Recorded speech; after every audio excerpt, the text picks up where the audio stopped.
biko dim Chukwuemeka Odimegwu Ojukwu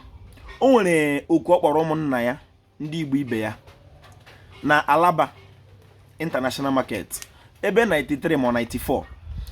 ihe niile ọ soro ebe ahụ Igbo ọ gwara ndị Igbo sị ha na ọ bụrụ na ichi nweta shọpụ ofu ma wuli nwetele ofu shọpụ la Alaba na gị gbala weta abụọ ma ọ atọ na Ọnịcha maka ọ na-eme akụrụ ụlọ amara onye kpatara ya. Biko netufughị unu oge achọrọ m ịkọwa ihe nwoke ụlọ ala Igbo nwoke kọwa odogwu kọwa dike ma kọwa dimkpa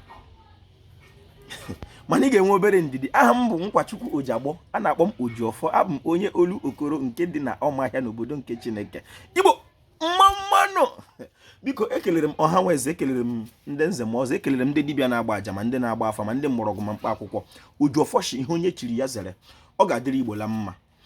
Taa bụ eke eketa ife ọma wo n'ala Igbo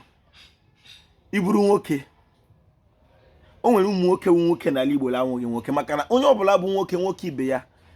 na-enwele mmekọ nwoke na nwoke nwe mmekọ ha abụọ apụọla na nwoke gaburu nwoke shi ike ịghọla odogwu ọ ya mere anyị nwa ji debe odogwu ha ma onye nwe ya ọwụ dimkpa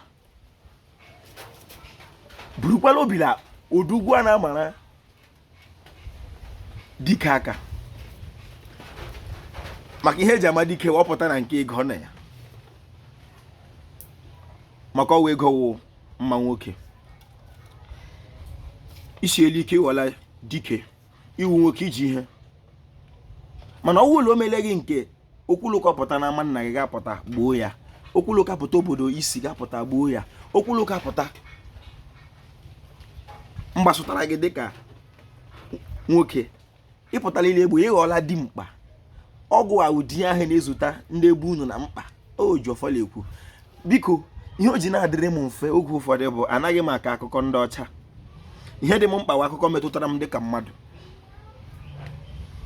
ị nweghị ike ịhụ m n'ụzọ ma ọ wụla ama ma ọ wụ n'ụlọ ọrụ m ma ọ wụ n'ụlọ m mụ na-agaba akọwa ihe kwuru na Jerusalem mere na Kapanion o nwere onye nwe akụkọ ahụ o nwere onye kwesịrị ịdị mkpa. enweghị m ike ịhụ gị n'ụzọ ma ọ wụla ụlọ m anyị aba akọwa otu mmiri si dotojuo ụlọ ụwa n'ụwa arụ ak amatara m na be m si bịala onweghị mgbe mmiri doro tojuo na ama nna m n'akụkọ nke anyị nwa ọ ga-adịrị Igbo la mma tiyitụọ ya n'akụkọ nna gị self knowledge ọ dị oke mkpa. Ojiọfọ kelere Igbo